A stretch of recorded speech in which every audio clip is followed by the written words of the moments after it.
Reliability is a question.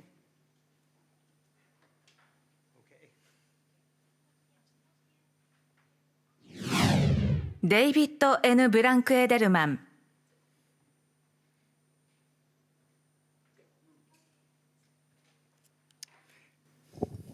Hello, my new Japanese friends. I am so honored to be here. I want to thank you and Mary for all they did to bring this conference to existence. Please thank them, if you would.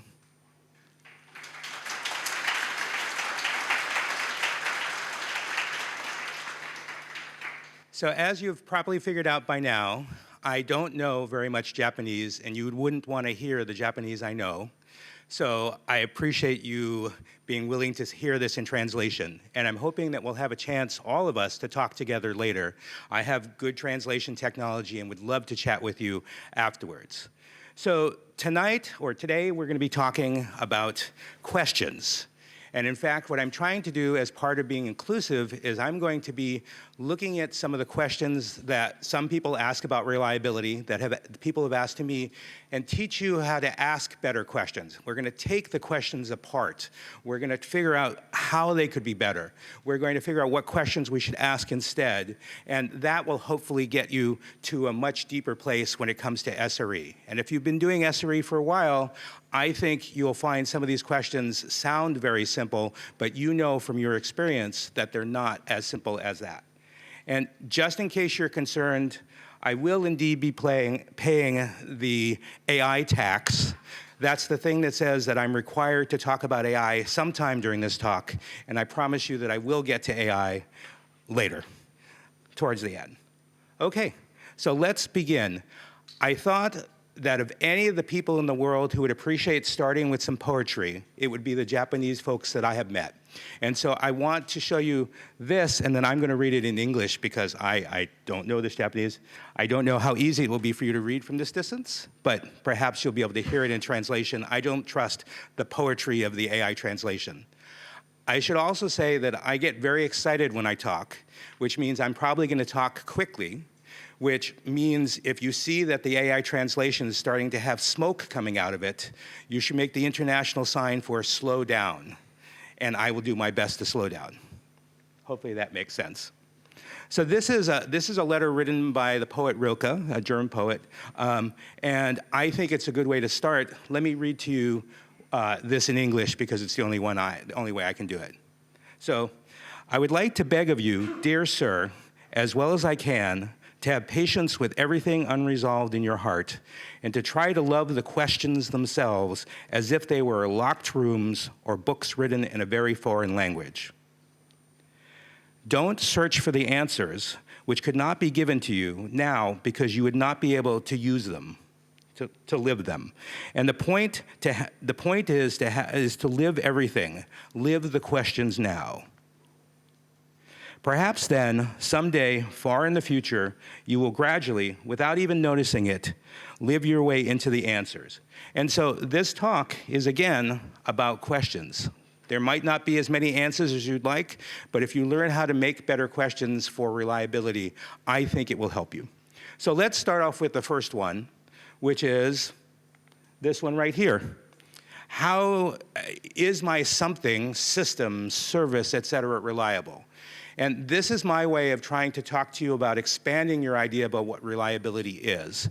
Because most of the time when people think about reliability, they think about availability, right? Is the system or the service up and is it down? And in fact, as an SRE, you probably will spend most of your time worrying about whether the system is up or if it's down. But it's not the only expectation that we have when we talk about reliability. For example, we talk about latency. Right? Latency, how quickly do we get a response back when we make a request? This is important in certain fields. For example, at Microsoft, at Xbox, where I used to work at Microsoft, at Xbox, they care a lot about latency. And there is a saying, and I don't know how well it translates to Japanese, which is, slow is the new down. Because you know, and I know, that if your service is too slow and responds too slowly, people will go somewhere else. So that's why latency is important.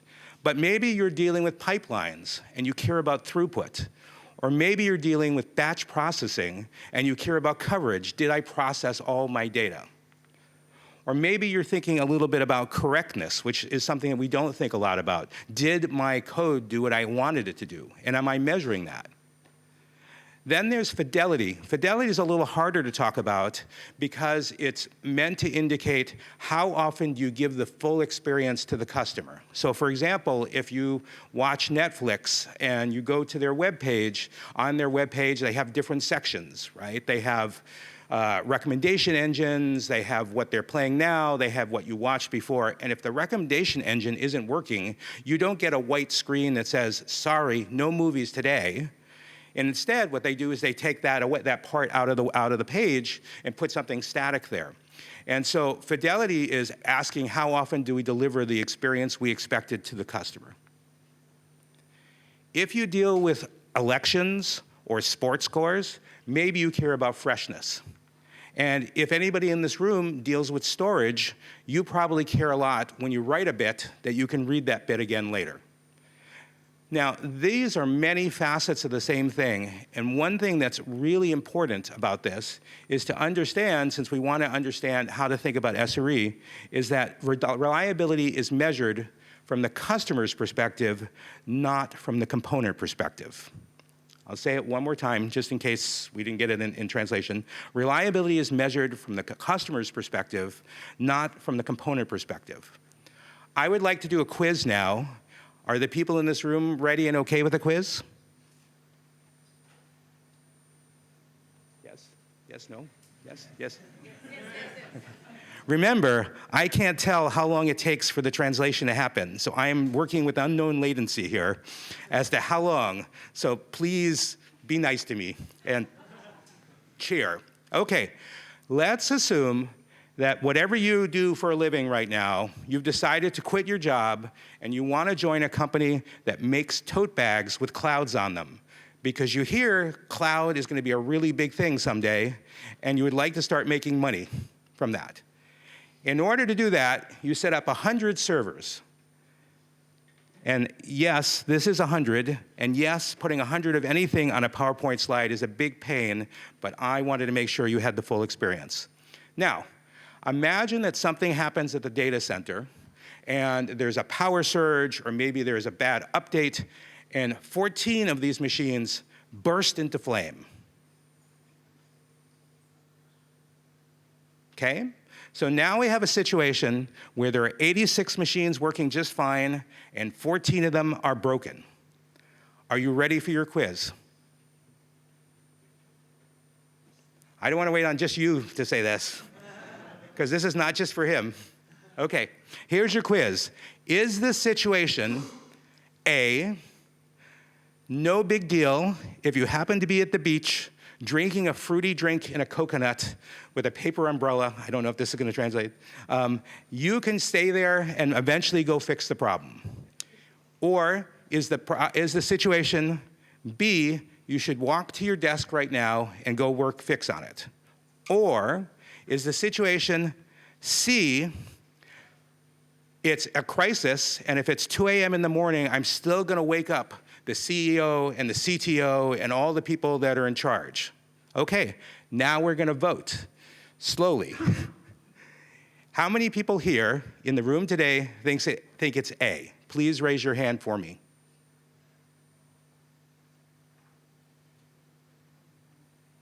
Okay, a few. How many people in this room believe the answer is B? Okay, much more. How many people in the room think the answer is C? Okay, a little less. Would you like to know what I think the answer is? Yes?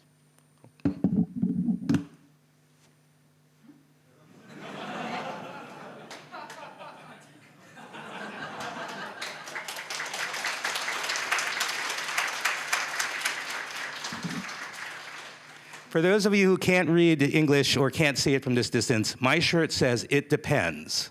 And the reason why it says it depends is if none of your customers notice a problem when this happens, maybe it's A. If things are slower and it's a problem for your customers, maybe it's B. And if, in fact, the thing that has gone down is the thing that's making your company or organization money or the thing you care about, it could very well be C.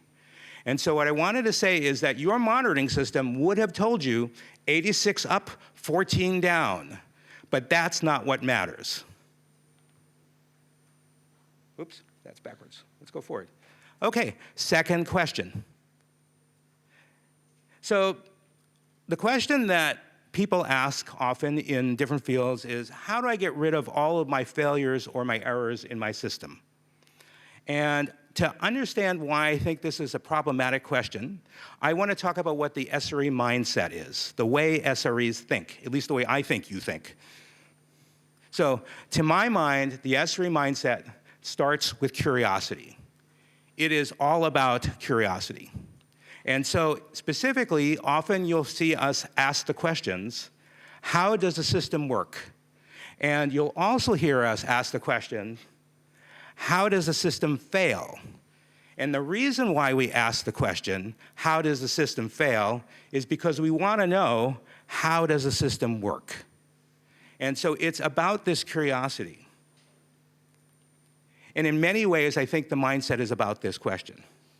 So I also want to say, when we talk about these things, we're asking, how do these things work in production? We're not asking, how do things work on your whiteboard? We're not asking how things work in your documentation, if you have documentation. We're asking, how do they really work? How do they work for our customers? How do they work in production? How do they work for more people? How do they work better? How does it scale? These are all questions that we are keenly interested in. And so it's important to think about this because as we think about how to define this, again, for the customer, we want to think a little about our relationships. And our relationships that define SRE work are two that I think are a little strange. One of them is we have this relationship to people. Reliability work is relentlessly collaborative. I really hope that translates. We must collaborate to work on reliability work. You cannot do it in your cubicle alone, right? You have to bring the right people into the picture. You need to ask people. You need to talk to them. The other thing that I think is counterintuitive is that we have a different understanding and relationship to errors and failure than most of the world does. Most of the world would like to get rid of all the errors and all the failures. We, on the other hand, think about errors and failures as signal. We're looking for more information. Again, how does the system work and how does it fail? And these failures are the things that tell us. We don't have an adversarial relationship to this. Now, I'm not saying that we're thrilled when everything goes down or we want more outages. I'm simply saying that we treat this as a way to learn from failure in a way that other places don't, who are just like, yeah, I want to make that stop. So when we talk about how do I get rid of all my errors and failures, we're really talking, that's not the right question, I guess is what I want to say. You know, the question is more, how do I learn from them? Now, ideally what you're looking for are novel failures and novel errors or ephemeral ones that go away. If you're always having the same thing go down every single time, that's not signal. You know what the problem is, you just have to fix it. Okay, question number 3. So if you'd like to see me get really passionate and angry, we can have a conversation about root cause and the words root cause here. Please tell me you don't use this in Japanese. Is that true? Or is root cause something we talk about here as well a lot? Yes, no? I need some information. Yes? Okay, great. So I'm going to tell you now to stop. And I'm going to explain why I'm telling you to do that, because I'm going to tell you a little story. Okay, here's just a small story. Now, remember when we were discussing that company that sold tote bags? Now imagine that Pat walks into the data center and trips over a cable that was laid by Oscar, who is installing the server.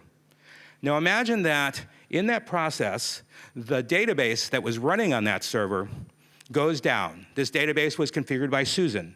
And in fact, how the data on that database and all your databases were handled by Yasmin. Now, Niraj wrote the back end, and the back end's having some problems right about now since we pulled the plug on this database, and it's starting to get slower and slower, which is a real problem for the front end, which is getting even worse. Liz's monitoring picks this up, but picks it up a little late, and in fact sends a message out, and people don't get the message in time. And then Sam, who has configured the load balancer, that load balancer starts handing out 503s like candy. I hope that makes sense. Think you know what a 503 is? Yes, in this room? So my question for you is, somebody is about to go buy your product. Who is responsible for the outage and the loss of that sale? Which person, please? I really hope you look at this and you say, none of them and all of them, it's the system. And so when we talk about root cause things, we're usually setting up a framework or framing that there is one causal cause problem that caused this thing. And because we're saying there's a root cause, we're not taking into account what we really could learn from that thing. Because there is, in most outages, very seldom a single root cause. And when we talk about it in that way, we do ourselves a disservice. So what I would encourage you to do is, here's another QR code. If you've not read this paper, How Complex Systems Fail, by Dr. Richard Cook, who is a really lovely man who died a couple of years ago. I really encourage it. It's about 4 or 5 pages. It is in English, but you could translate it. There's probably a translation available. But it's really good notion about how do complex systems really work. And I really encourage you to take a look at it. Everybody have it? I want to make sure you have it. If not, I can show it to you later. Or you just contact me through anyway, and I'll gladly give it to you. So now, just for fun, I think because you're probably at this point thinking, well, we use the term root cause all the time. What am I going to use instead? Because I have to talk about something.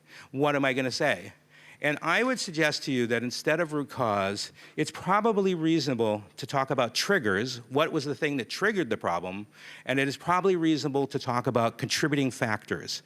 Because almost always there are contributing factors. There's just not one root cause. And so when you talk about root cause analysis and all that sort of stuff, you're doing yourself a disservice. And it will make it harder when you do your post-incident review if you're just looking for that one thing. It's not like a murder mystery where you're looking for the one person who has the knife who happened to go like this at the wrong time to the wrong place, right? And so I just want you to think hard about root cause as a word, and whatever the translation is. And someday, please come up to me afterwards and tell me how to say it in Japanese so I can tell other people in Japanese never to use it, if you could. Okay, now let me do another thing to help blow your mind. Let's talk about root cause in this way. Yesterday, the day before the outage you had today, is that call for me? Because I'm working here. It's okay. Just tell them I'm not here, and I'll get back to them later. Anyway, yesterday, the day before your outage that happened today, what was the root cause of that success? What's the root cause of it running fine, of your systems? Go ahead. I can wait. Tell me. If you start to ask questions like that, then you'll see that it's not so easy to talk about root causes. And in fact, there's some lovely research done. This starts to get us towards talking about resilience engineering, and we'll be talking about that later in this talk as well. There's some lovely research done in which Eric Hagenale said for a thing he called Safety 2, that instead of paying all this attention to that 30 minutes you had the outage, why don't we pay attention how to make things go right all the rest of the time? Why don't we spend more effort there instead of spending all the time on those 30 minutes? And then there's a lovely thing by an MIT professor, Nancy Levinson, called Safety 3, which says that, okay, that's not exactly the best way to look at it, but we can look at it in a more deep way. And so I encourage you to think a little bit about, what about yesterday? Okay. Next question. People really, really, really want me to tell them what SRE should be like in their organization. when they come talk to me, in the many years that I've talked. They really want to understand what role should we have, how should it be, how should I think about it? And they also want to know a little bit about maturity models. Like, okay, what does it mean when I'm a baby SRE or have baby SRE in my thing, and what is it like when I have an old man SRE in my organization? Right, I don't know what else to call this. And so I like, and by the way, these little notes at the bottom that say hat tip are meant to give credit to the people who originally told me about these things, in case you're curious what they are. I realized I should let you know. So Ben Ferguson, who used to be at LinkedIn, had this theory, had this model that I think is pretty good, where he talks about that most SRE starts out in the land of firefighting. Right? And I know you know what firefighting is here. I saw some really great stuff at the EDO Tokyo thing, to carry the big thing. Anyway, I don't know what it's called. But mostly you think about firefighting, right? You gotta, you're having a real problem, you have to bring the systems up, you have to get things back better. We spent a lot of our time there. And ideally, hopefully, I wish for you that you get out of that as quickly as possible, that you fix stuff and things work better, right? In the best world, that happens. Doesn't always happen. I know it. I'm sorry. But then often what happens is people say, oh, well, I fixed it. I'm never going to let that happen in production again. I'm going to stop people from running the wrong things in production. I'm going to be a gatekeeper. I'm going to tell you what you can and can't run in production. And I'm here to tell you that this is a bad role to stay in, because nobody likes somebody who tells them no. When you get into the airport and you see the customs person, are you happy to see them? Yes, no? Not so much. Yeah. So don't be that person. You don't want to be in that role for any length of time if you can. Instead, you might be moving on to advocate, in which your job is to go around the company or the organization and be the person trying to advocate for reliability and reliability practices.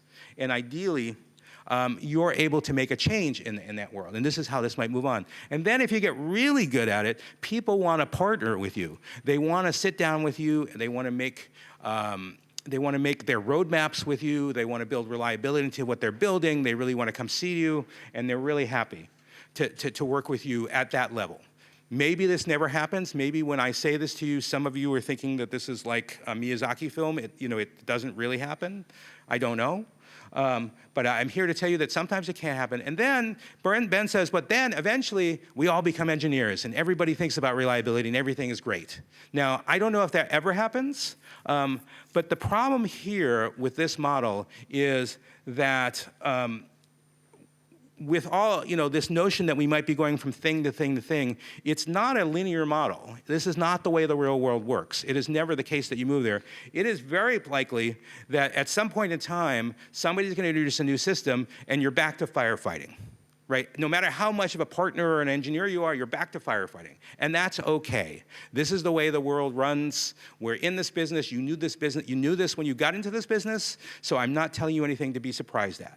That from any stage you can go back to firefighting, and it's okay. But ideally you get better at it every time. Or you build the things like platform engineering to make it less likely that you're going to be firefighting, right? So it's entirely possible. And you still don't ever want to be in this role here. Like, if you can avoid gatekeeper, you should.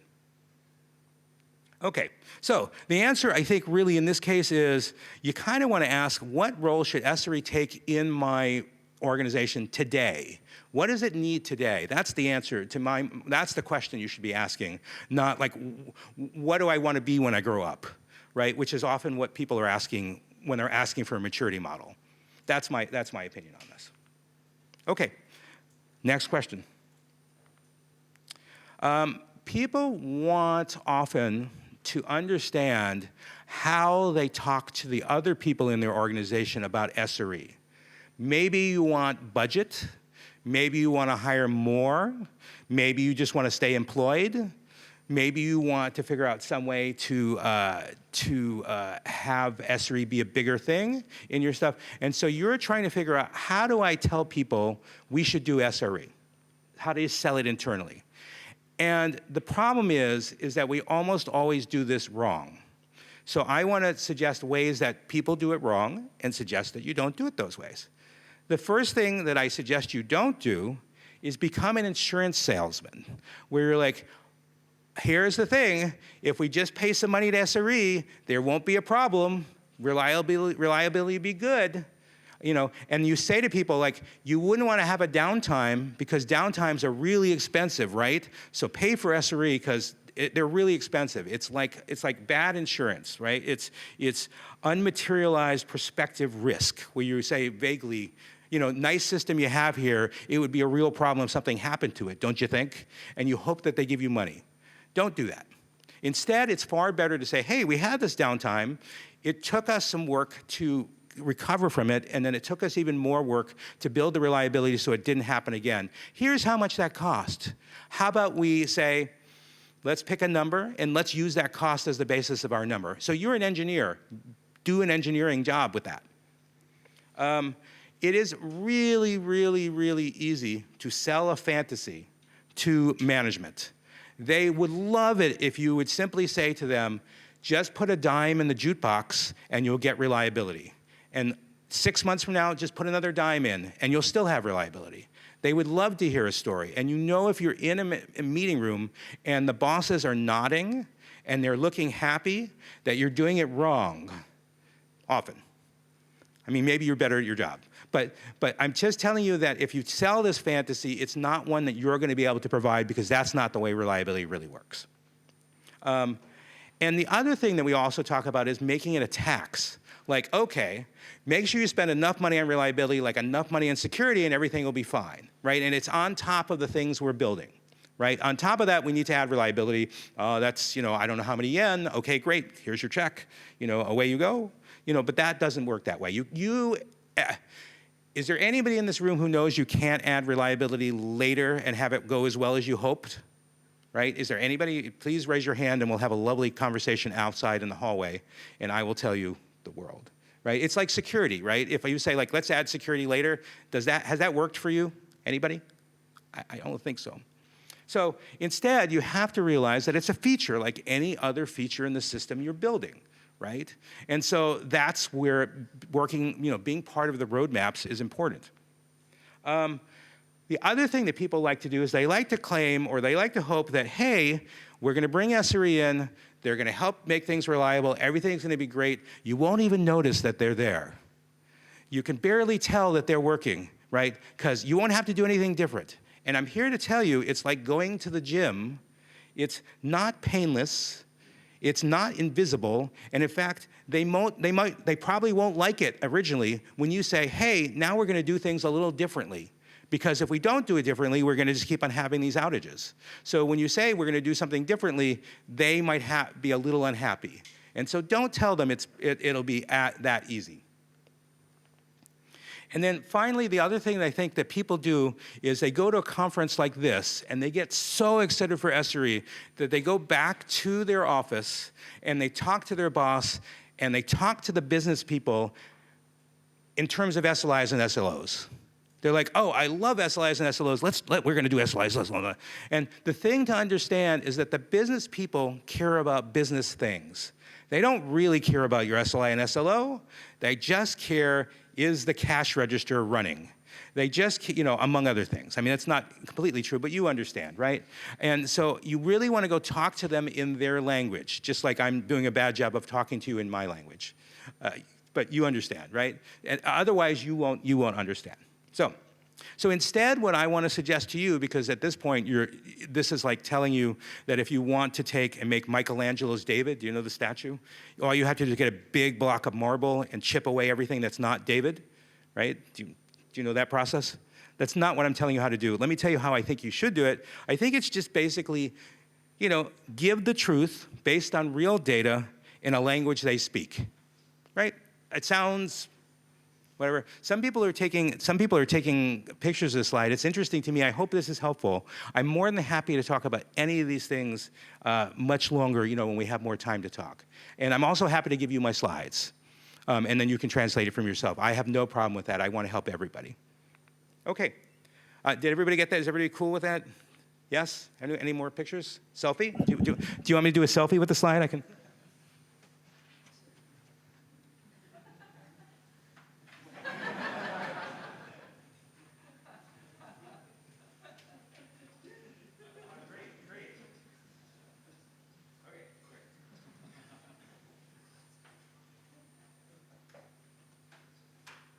Don't worry, people to my right. I'm going to come over to you next.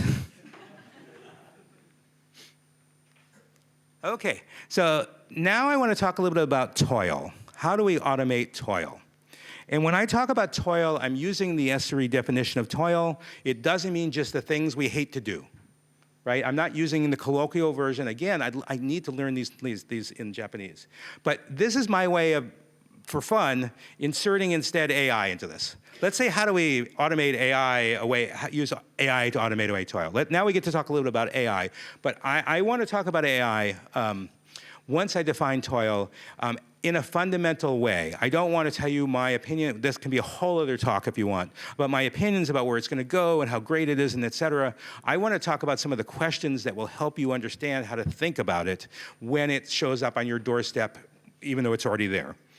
So just to be clear, we're talking about the same thing when we're talking about toil. This is the definition from Vivek Rao in the SRE book and in the SRE workbook, in which he says that toil are the kinds of things that we do every day that are manual, that are repetitive, that we probably can automate, that are tactical, not strategic. And the thing that I think is really important about the definition of toil is it has no enduring value. Meaning, if I did it today, the system isn't any more reliable tomorrow when I'm going to do it again. And then when I do it the next day, it's still not any more reliable. Nothing has improved. I just had to do this. And then this O of N with service growth is really good for, let me see, how many people in this room have a CS degree, have a computer science degree? Let me just find out of curiosity. Yes? Some? A few? Hi? Also? So what this is trying to say is that SREs realize that if you have something that takes one person to run the service and it gets 10 times bigger, you can't hire 10 more people. And then when it gets even bigger, you can't hire 100 more people and you can't hire 1,000 more people. It's got to scale sublinearly. That's what that's trying to say. Because there's only so many of us, right? And there's so many different possibilities. So, okay. So let's talk about my clarifying questions we ask about AI as an SRE. Okay, the first question is, what do you mean by AI? Now, I know that some of these people in this room remember AI before it was just large language models, before it was LLMs, right? You remember machine learning, anybody? Anybody remember that back in the days when we could do AI or stuff like that? So most of the time when we're talking about AI, we're talking about large language models. So I just wanted to be clear about that. I'm talking about LLMs now. Okay, so then the next question that I think is super important is who is using it? And what I mean by that is people like to, mostly management likes to fantasize that if I were to give AI to a junior person, they would go poof and become a senior person. Right? Have you seen this at your job where people don't really quite understand that it's who's using it that matters? Because the reason why AI can work so well, especially for senior people, and some of the senior people in this room, is you know when to argue with the magic talking box. But somebody who's junior doesn't have the experience to know when to argue. And so it's really important to understand who is using it and what is really physically possible. And then the question becomes, like an SRE, when does it succeed? What is it good at? You know, when does it fail? And how do you tell when AI is succeeding? How do you tell when it's failing? Right? This sounds like a very simple question, but I'm here to tell you that anybody in this room who's used it to build things knows that you didn't realize it was failing until a little farther down than you'd prefer. And so what do you do about it? And what is it good at, right? It's really good at saying, you are the best programmer who has walked the earth. I cannot believe that I could help build something for you. It's really good at being being a sycophant. I don't know if that will translate. But it's not good at knowing things. So it doesn't have any real domain knowledge. It's fabulous at picking the right token, right? That's what it does. And that has some really nice properties about it, but it doesn't have the domain knowledge you do. It doesn't value the same things you do. If you value security, it doesn't know to value security unless it's in the training or somebody's told it to do that. So I think this is something that gets forgotten a lot. And then, how good is the data it's been trained on, right? Because if you think, oh, my junior people will become senior people because I'm going to train it on my documentation, I don't know whether documentation in Japan is as good as the documentation in the US, but if it is, you know this is a bad idea, right? You understand that sometimes what it's trained on isn't very good or is a lie. And one example that I like very much is I know somebody who is an educator, and this is an educator in New Mexico. It's a US state that requires you to take classes about New Mexico history. And in this New Mexico class, this person assigns an assignment about New Mexican history and says, use whatever AI you want. Go ahead, totally fine. When they do it, then the next assignment is, go back and fact check your assignment and make sure that it's actually true. And it turns out that there isn't a lot of training on New Mexican history in the major AI models. And so it makes stuff up. And so that's what I'm trying to say is, how good is your data? And then the other thing I think is really important to understand is, as SREs, what do we already know about automation? Right? We've been here before, right? We know something about automation and how it succeeds and how it fails and how to tell the difference, right? We've been here. And so I want to say, not only have we been here, there's really good research. This is another paper I really, really recommend you look at that was written a long time ago about automation and how automation can go wrong. And when you read this, if it doesn't make you feel a little creepy because it sounds like AI to you, I would be very surprised.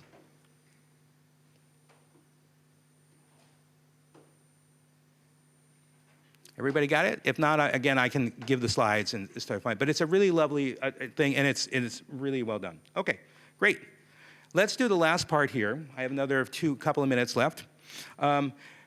This is my attempt to help you understand the difference between two words. Please tell me that people use the term resilient in Japanese. I don't know what the word is in Japanese, but and they use both reliable and resilient as two different words, yes? Do they also make them as if they're the same word? Do they use it in the same way in the same sentences? Yes? Yes? Okay. What I want to tell you is that one of the things that we've learned through a field called resilience engineering is that resilience is not the same as reliability. And in fact, what we can learn from resilience and resilience engineering is, in many ways, the future of reliability. Oh, I would gladly take a selfie with this shot because I spend all my time telling people not to use resilient when they mean that, when they mean reliable. And why does this matter? Well, in my experience, when people say resilient, they mean fault tolerant, redundant, preventively designed, highly available, or self-healing, right? That's what they really mean. And the thing is that the difference between resilient and, say, redundant is this. This is an example from John Allspaw. If you have a spare tire in your car, that is redundant. But if your car breaks down because the battery goes out, that's not going to help you. What resilient is knowing how to get another car, or knowing how to call a cab, or knowing how to get an Uber, or doing something else to still do what you have to do with that car. And so resilience can mean a lot of things. It can mean, and this is from another paper, rebound, how do I get things to come back the way they were? It can mean robustness, how can things be okay when it's under load? How can it be extensible? How can we handle surprises when they happen? And how can we be okay with all kinds of surprises as they happen? It's all about adaptive capacity, right? And so thing I want to suggest to you is some of the future of reliability is in adaptive capacity. And the only way this works is if we use resilient when we really mean the word resilient, right? And probably your place where you work stops right there at that line. I bet your systems aren't necessarily gracefully extensible or sustained adaptability, but they could be if you start thinking this way. And this is the paper that I named this talk about, called Resilience is a Verb by David Woods. And it's where I was getting that idea from.